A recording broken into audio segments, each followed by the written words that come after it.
بنگلہ دیش بنا تو وہ لندن میں ایک ملٹی نیشنل کمپنی میں ملازم تھا۔ اس نے سوچا میں نے اپنی زندگی کا طویل حصہ اپنی جاب اپنی کمپنی کو دے دیا، اب مجھے چند برس اپنے وطن کو بھی دینے چاہیے۔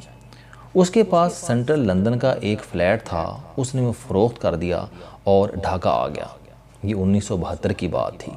ابتدا میں اس نے شمال مشرقی حصے کے 200 دیہات کا انتخاب کیا اور ان میں کام شروع کر دیا۔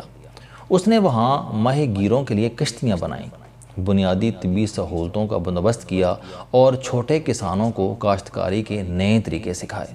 یہ تجربہ کامیاب ہو گیا۔ یہ بنگلہ دیش کی سب سے بڑی NGO بریک کی ابتدا تھی۔ اس دور میں بنگلہ دیش میں 1000 بچوں میں سے 135 پہلی سالگرہ نہیں دیکھ پاتے تھے اور 1/4 بچے 5ویں۔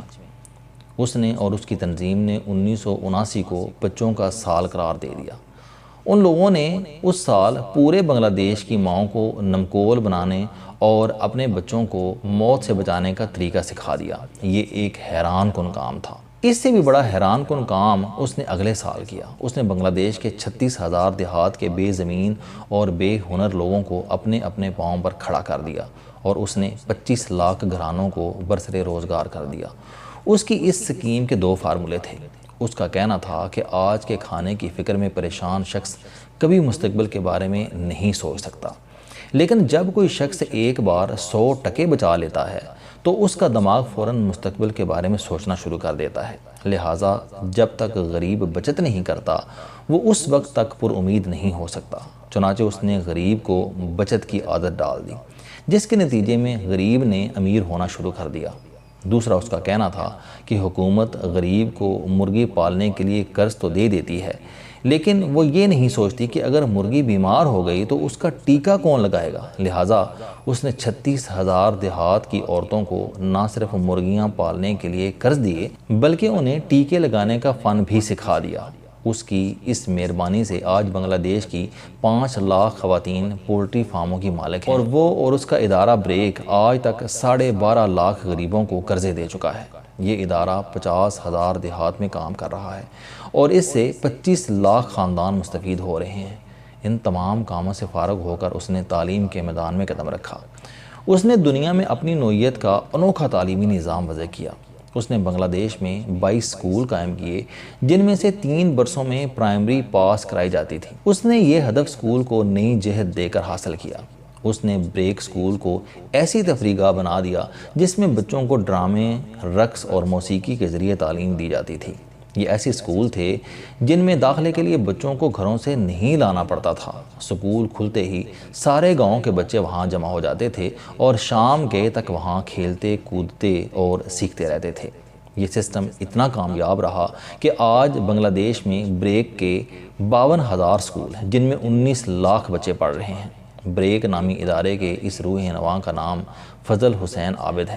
اس ایک شخص نے حکومتی مدد کے بغیر پورے بنگلہ دیش کی حالت بدل دی۔ اس نے جب کام شروع کیا تو بنگلہ دیش میں 70% آبادی خط غربت سے نیچے زندگی گزار رہی تھی، لیکن صرف اس شخص کی کوششوں سے بنگلہ دیش میں اب صرف 40% لوگ پاورٹی لائن سے نیچے ہیں۔ گزشتہ برس ایک امریکی صحافی نے اس سے پوچھا کہ تم اکیلے شخص نے یہ معجزہ کیسے کر دکھایا؟ اس نے مسکرا کر جواب دیا، اخلاص، محنت اور درد مندی۔ جس شخص کے پاس یہ 3 ہتھیار ہوں اس کے لیے دنیا میں ہر چیز ممکن ہے۔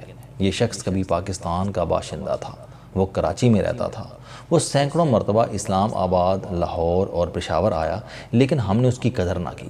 وہ لندن چلا گیا اور پھر وہاں سے بنگلہ دیش۔ ہم لوگ کتنے بدقسمت ہیں، ہم نے گزشتہ 56 برسوں میں فضل حسین عابد جیسے لوگوں کی قدر کرنا سیکھی اور نہ ہی ان جیسے لوگ پیدا کیے۔ ہمارے پاس تو سرمایہ کاری کی بھی کمی نہیں۔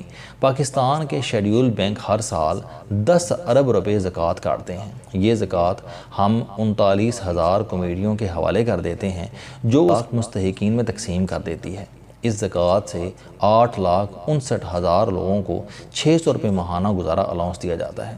یہ رقم پاکستان میں چائے کے فی کس خرچ سے بھی آدھی ہے۔ اگر ہم آج اس رقم کو بہتر طریقے سے استعمال کرنے کا فیصلہ کر لیں، ہم اسے فضل حسین عابد جیسے کسی شخص کے حوالے کر دیں تو وہ اس کی مدد سے پاکستان کے دیہات میں بریک کی طرز کے سکول کھولے دیہاتی عورتوں کو مرغیاں، بکریاں اور بھینس پالنے کے لیے قرضے دے، نوجوان بچیوں کو چھوٹے موٹے امراض کے علاج کی ٹریننگ دے، گاؤں کے لوگوں سے تالاب بنوائے اور ان میں مچھلیاں پالے، لوگوں کو گلیاں اور نالیاں پکی کرنے پر ابھارے، پھل اور سبزیاں پروسیس کرائے، اچار اور کیچپ بنوائے، ٹماٹر، پیاز، لہسن، مٹر اور آلو کا پیسٹ بنانا سکھائے، تمام دیہات میں چھوٹے چھوٹے کولڈ سٹوریج بنوائے، ان میں گوشت اسٹور کرائے اور پھر یہ گوشت قریبی شہروں کو سپلائی کرائے، اور یہ شخص دیہاتی ہنر مندوں کے ہنر کو صنعت کا درجہ دے دے تو یقین کیجئے کہ ان 10 ارب روپوں سے پاکستان کے بے شمار دیہات کا مقدر بدل جائے، ہزاروں لوگ اپنے پاؤں پر کھڑے ہو جائیں اور کروڑوں بچے علم سے بہرہ مند ہو جائیں۔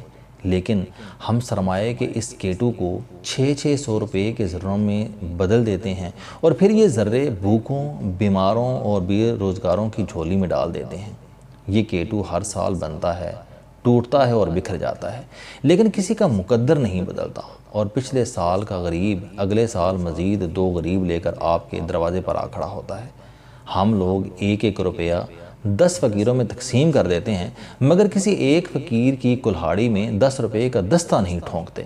ہم 10 فقیروں کو ہنرمند نہیں بناتے۔ میں نے پچھلے دنوں ڈاکٹر امجد ثاقب کے حوالے سے اخوت نام کی ایک تنظیم کا ذکر کیا۔ میرے بے شمار قارئین اخوت سے واقف نہیں تھے، لہٰذا انہوں نے اس کے بارے میں جاننے کی خواہش کی۔ یہ تنظیم آج سے 7 برس پہلے لاہور میں ڈاکٹر امجد ثاقب نے شروع کی تھی۔ ڈاکٹر امجد ثاقب DMG افسر تھے۔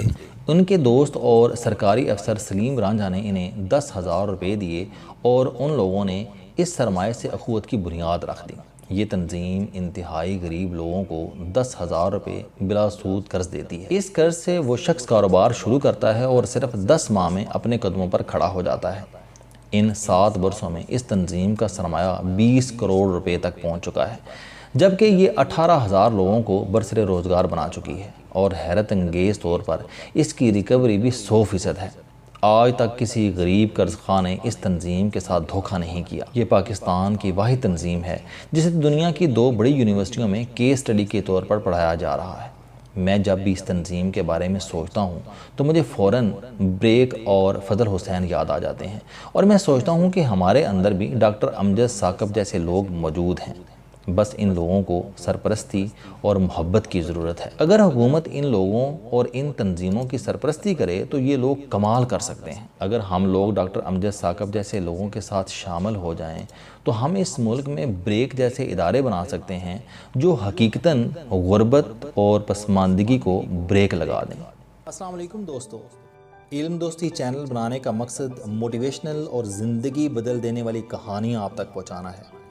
مجھے خوشی ہے کہ آپ احباب کو یہ ویڈیوز بہت پسند آ رہی ہیں۔ کوئی بھی شخص جو مایوسیوں میں گھرا ہو یا کوئی بھی شخص جو اپنی زندگی مثبت انداز سے گزارنا چاہتا ہے، اس کے لیے یہ چینل لائف چینجنگ ثابت ہوگا۔ میرا دعویٰ ہے کہ کوئی بھی شخص اگر اس چینل کی ویڈیوز دیکھ اور سن لے گا تو اس کی زندگی بدل جائے گی۔ اگر آپ کو یہ چینل پسند آئے تو اسے سبسکرائب کرنا نہ بھولیں تاکہ ہر نئی آنے والی ویڈیو آپ تک پہنچ سکے۔